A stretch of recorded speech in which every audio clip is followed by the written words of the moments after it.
código funcionando super bem. É um conceito bem legal, interessante.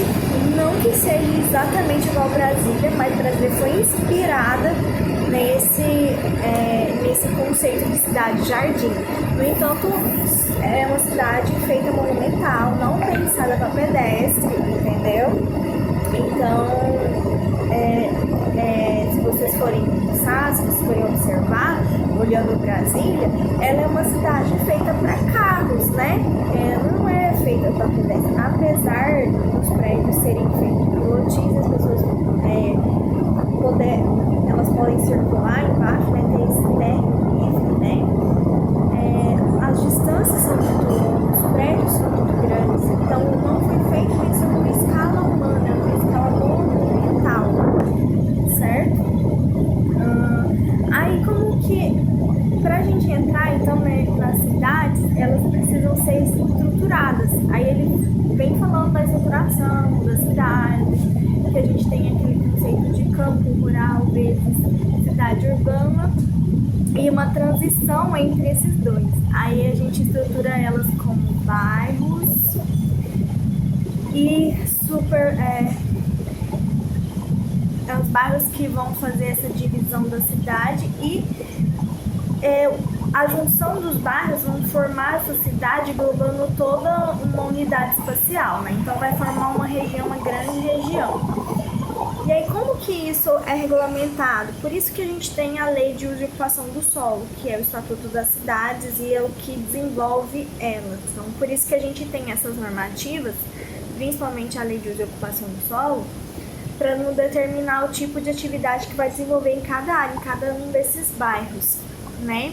E como que vai funcionar essa hierarquia desses bairros, o que vai vir primeiro, qual vai ser as principais centralidades, quais não as segregações. Então, por isso que é importante. Morfologia urbana. E aí a gente tem o desenvolvimento das cidades, que vão formando as morfologias, né? Que é onde entra as paisagens, as praças, as fachadas. Então, como que vai ser essas vias? Que tipo de transporte vai circular em cada uma? Como vai ser o acesso, a circulação? As calçadas vão ser para pedestres, vão ser maiores, menores? Vão ter estacionamentos, né, em faixas exclusivas para isso? Como que vai ser? Como que vai desenhar essa paisagem? Então, esses são elementos morfológicos que vão constituir formando a cidade, certo? Os quarteirões outro elemento importante que é determinado na hora de constituir uma cidade são a questão dos quarteirões, das quadras, que tamanho que a gente vai querer, aonde vai ser maior, onde vai ser menor, onde eu posso gerar uma população maior, menor, onde eu quero concentrar mais, menos, onde eu quero colocar comércio, onde quero colocar residência, que tipo de vegetação, de arborização eu vou utilizar, eu vou pôr praça de quanto tempo, onde eu preciso gerar um sombreamento, onde está deficiente ali de um bem-estar, onde eu posso melhorar. Então isso tudo vocês têm que pensar. E aonde que eu vou criar monumentos, por exemplo, são pontos marcos que a gente fala. Então, em cada cidade você tem que ter aqueles pontos marcos que é os pontos de referência, né? Então, é onde você determina com uma imagem alguma coisa importante e caracteriza aquela cidade, aquele bairro, aquele espaço em especial. Igual o Cristo Redentor é um marco, é um monumento da cidade do Rio de Janeiro, né? Um exemplo que eu tô dando para vocês. Aí vocês determinam também como é que vocês querem fazer essa ocupação de lotes. Isso tá na Lei de Uso e Ocupação do Solo. Quanto que eu posso ocupar, quanto não. Se essa área tem dificuldade de escoamento de água, então eu tenho que proibir que uma construção menor. Então eu não posso, por exemplo, colocar 70% de ocupação do lote. Vamos colocar menos, 50%, 40%. Né? Então eu vou determinar isso. Que tipo de tipologia eu posso crescer quantos pavimentos? Eu quero que isso fique mais alto nesse ponto da cidade, mais baixo. Então é nessa lei que eu vou determinar essas coisas, certo? Em questão também de ocupação, acredito que seja só essa parte. Aí depois a gente vem falando de como que dá a questão da funcionalidade, né, dos espaços, os levantamentos urbanísticos que a gente faz, o que tem, o que não tem. Deixa eu ver o que mais que é importante aqui para vocês. Quando vocês forem determinar, que é o que vocês estão fazendo nem tanto urbano, né, hospital. Mas, por exemplo, quando você vai criar uma cidade, pensar num urbano, você determina o que você quer. Se você quer fundamentar isso pensando numa cidade monumental igual Brasília ou uma cidade para pedestre, por exemplo. Então, por exemplo, você quer vias grandes, você quer orphans, então você quer vias só para pedestre, ou você quer misturar onde você quer um acesso, por exemplo, centro, geralmente são vias muito frequentadas, muita população e muito fluxo de pedestre. Então, por que não colocar vias menores, restringindo o acesso dos carros e deixar elas com mais espaço para os pedestres, né? Então, dá para controlar isso. Que essa faixa de pedestre vai ser como? Você vai deixar apenas calçada? Você vai querer colocar humanização nessa faixa? Então, essas coisas que vocês determinam, que é o que vão dar a parte urbana, que é o projeto urbano dessa cidade.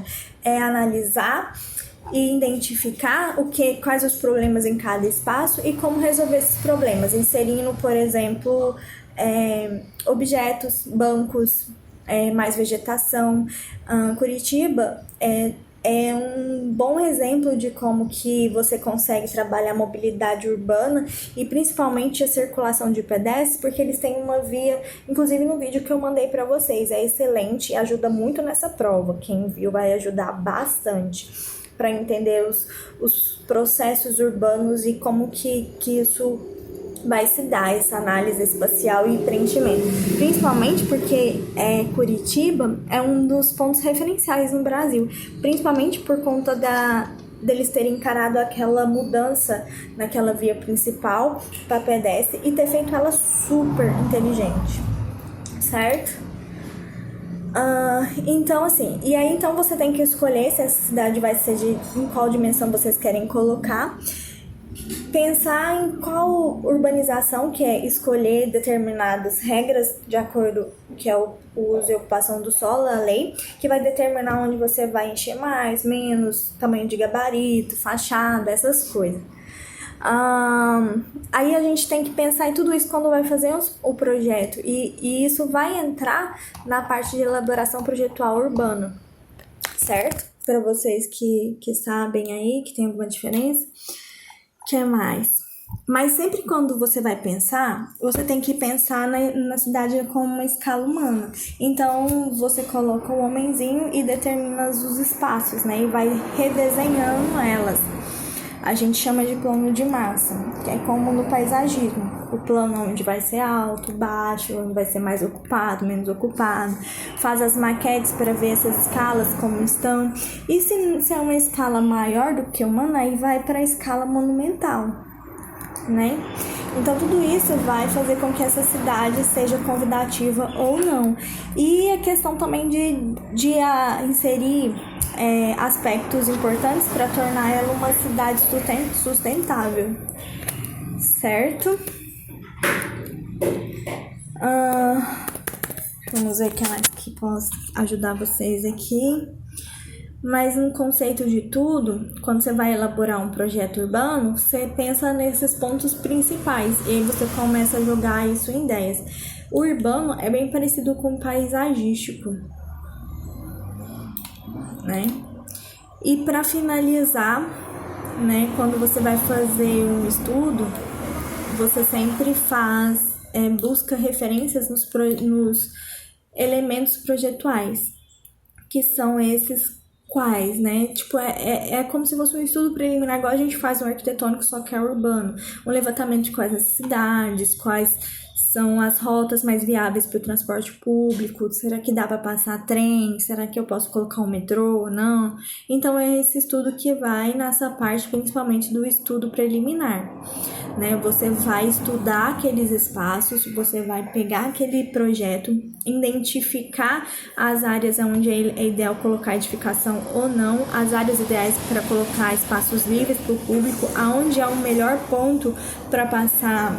Isso vai porque, por exemplo, se você está colocando muito comércio, possivelmente você tem que pensar que você tem que colocar um transporte público ali perto, né? Então, são esses pequeninos detalhes. Outra coisa, em relação a elementos projetuais mesmo, o que eu faço no urbano? Planta em plantação, essa planta de massas que você vai identificar ali, os desenhos, as massas, os pontos principais.